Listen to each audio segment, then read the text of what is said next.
شاہ است حسین، بادشاہ است حسین، دی است حسین، دی پناہ است حسین، سرداد نہ داد دست در دست یزید، حقا کے بنائے لا الہ است حسین، است حسین۔ اعوذ باللہ من الشیطان الرجیم، بسم اللہ الرحمن الرحیم، الحمد للہ رب العالمین، الصلاۃ والسلام علی رسولہ الکریم سیدنا و مولانا ابی القاسم محمد واہل بیتہ الطیبین الطاہرین المعصومین المنتجبین المظلومین الذین اذھب اللہ عنہم الرجس وطہرہم تطہیرا، ولعنۃ اللہ علی اعدائہم اجمعین، اما بعد، فقد قال اللہ تبارک و تعالی فی کتابہ المجید وفرقانہ الحمید وقولہ الحق، بسم اللہ الرحمن الرحیم، قل لا اسألکم علیہ اجرا الا المودۃ فی القربى، وقال رسول اللہ صلی اللہ علیہ وآلہ وسلم، الحسین منی وانا من الحسین۔ عزادارو، آج 9 محرم الحرام کا دن ہے۔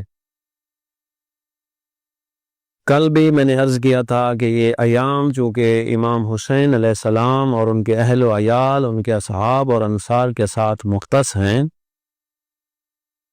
تو ضروری سمجھتے ہیں کہ آج کے دن مولا حسین علیہ السلام کے چند پیغامات آپ تک پہنچائے جائیں۔ حسین علیہ السلام جن کی عظمت قرآن اور احادیث میں جھلک رہی ہے، قرآن اور احادیث میں مولا حسین علیہ السلام کے فضائل بے شمار موجود ہیں، جن میں حدیث نبوی صلی اللہ علیہ وآلہ وسلم جو آپ کے سامنے گوشت گزار کی ہے کہ رسول خدا نے فرمایا، الحسین منی و انا من الحسین، کہ حسین مجھ سے ہے اور میں حسین سے ہوں۔ عزادارو، دیکھنے میں یہ حدیث آسان لگتی ہے کہ حسین مجھ سے ہے، تو یہ سمجھ میں آتا ہے کہ نواسہ جو ہوتا ہے وہ نانے سے ہی ہوتا ہے۔ حدیث کا آدھا حصہ آسانی کے ساتھ سمجھ آ جاتا ہے کہ حسین علیہ السلام رسول خدا سے ہیں، یعنی جو نواسہ ہوتا ہے وہ نانے سے ہوتا ہے۔ دوسرے حصے کی سمجھ نہیں آتی کہ رسول خدا کہہ رہے ہیں کہ میں حسین سے ہوں۔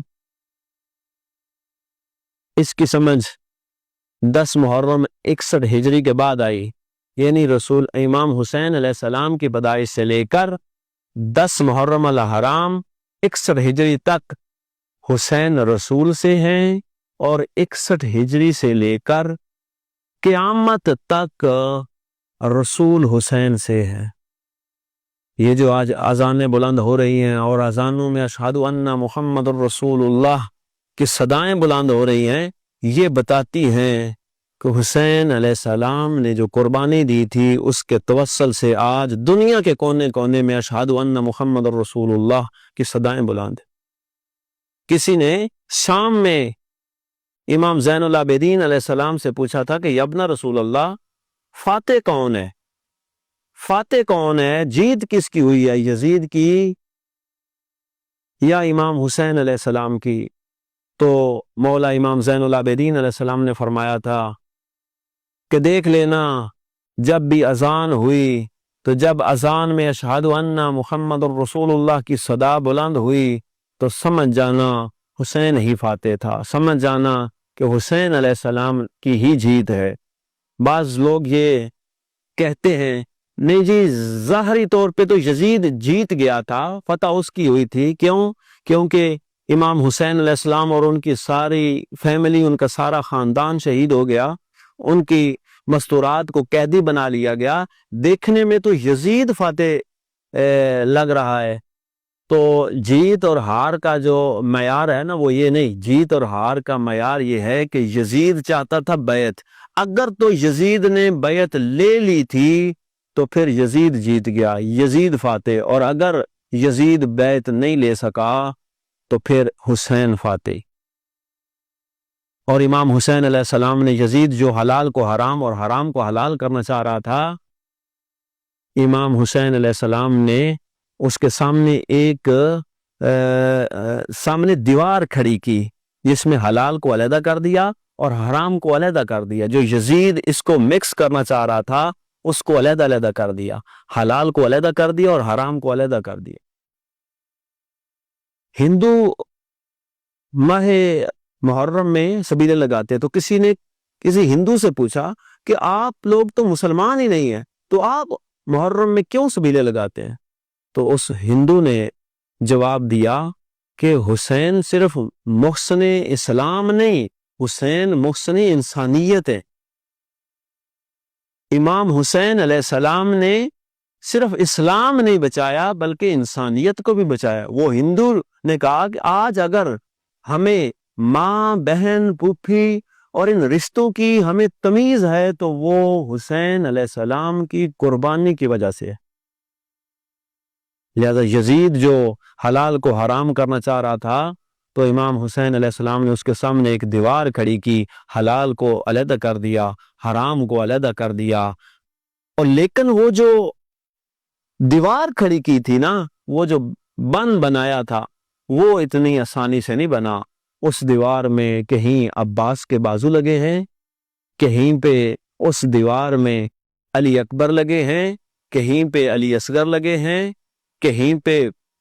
اس میں عصمت و طہارت کے پردے بھی قربان کرنے پڑے ہیں نا، عصمت و طہارت کے پردے بھی دینے پڑے ہیں۔ جہاں پہ کچھ جگہ بچ گئی تھی وہاں پہ عصمت و طہارت پہ کے اگر پردے بھی دینے پڑے ہیں تو دیے ہیں۔ حلال کو علیحدہ کیا ہے اور حرام کو علیحدہ کیا ہے۔ امام حسین علیہ السلام اگر ان کی قربانی کا ذرا سا تصور بھی کرے نا کہ انہوں نے کتنی بڑی قربانی دی تھی، یعنی 6 ماہ کی علی اصغر سے لے کے 18 سال کے علی اکبر سے لے کر 32 سال کے مولا غازی عباس، ان تک قربانیاں پیش کی ہیں اور اپنے اصحاب اور انصار اور سب کو قربان کیا ہے۔ میں مولا غازی عباس ان کی شہادت کا ایک جملہ آپ کے سامنے پیش کرتا ہوں، ساری شہادت چھوڑ کے آخری 2 جملے کہ جب مولا غازی عباس پانی حاصل کرنے کے لیے گئے تو جب دریائے فرات پہ پہنچے تو وہاں چلو میں پانی لیا اور دیکھ کر فوج یزید کی طرف دیکھ کر کہا کہ اس پانی پہ تمہارا قبضہ تھا، دیکھو آج عباس کا قبضہ ہے اس دریا کے اوپر۔ اور مولا نے وہ مشق بھری اور وہاں پہ مولا کے وہ وفا کے جملے کہ مولا نے کہا کہ میرا ہاتھ گیلا ہو گیا ہے، میں اس وجہ سے میں خوش نہیں کہ میرا ہاتھ گیلا ہو گیا ہے کہ خیموں میں پانی پہنچنے سے پہلے، سکینہ تک پانی پہنچنے سے پہلے میرا ہاتھ گیلا ہو گیا۔ اسے کہتے ہیں عباس کی وفا۔ اور جب مولا غازی عباس واپسی کے لیے نکلے ہیں تو پانی مشق میں بھرا ہے، واپسی نکلے ہیں تو اس وقت عمر سعد نے کہا کہ اگر پانی خیموں میں پہنچ گیا تو جنگ طول پکڑ جائے گی، کسی صورت عباس پانی لے کر خیموں میں نہ پہنچے، لہذا مل کر وار کیا گیا، مل کر کوشش کی گئی۔ لیکن حضرت عباس چونکہ علی کے لال تھے تو جنگ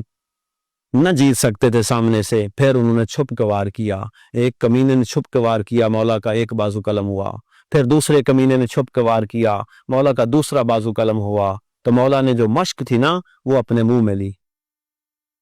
تو ایک شکی نے، ایک کمینے نے جب وہ مشق کی طرف